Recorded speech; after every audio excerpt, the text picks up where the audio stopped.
you like? Yeah? So if you've ever wanted to make cupcakes but don't want to fudge with the paper ones, you may want to consider this.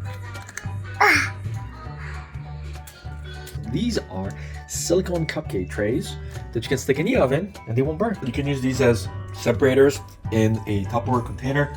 Today we're going to test these out. We're going to be making a super moist golden cake mix cake thing. We're going to make half of these with extra protein, half of these as a regular mix, and we're going to make them with Zane. So if you want to know how to cook, stay tuned and Zane will show you how to cook these.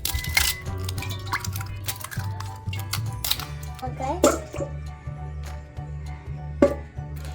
And then pour it in. Pour it over it. So while these are non-stick muffin molds, you can use these for cake balls, muffins, cupcakes.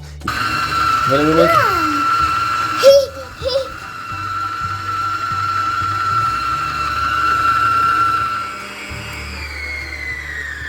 Faster.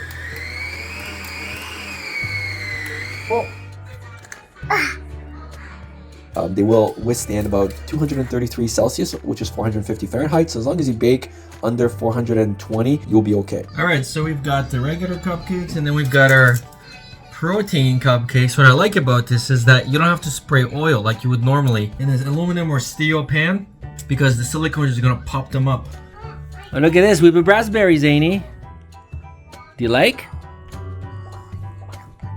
Yeah? All right, so now we're gonna put these in. Bake these for about 15 minutes. Okie dokie, time to bring it up. Alright, so here's the cupcake. Let's see if it comes off.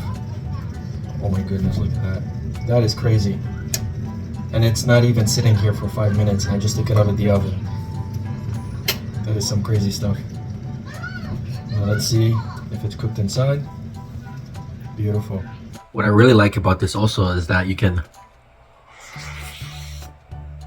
eat directly from the cup and you don't get that paper in your mouth. Another thing that I really like about these is that you can use these as separators in a Tupperware container. So if you're going to the office or you're giving your kids some meals and you want to separate the snacks, they can simply just take one out and then eat from it. And because this is silicone, it doesn't matter if it gets dirty, and of course it's reusable. So I really dig the fact that you can use these as separators as well.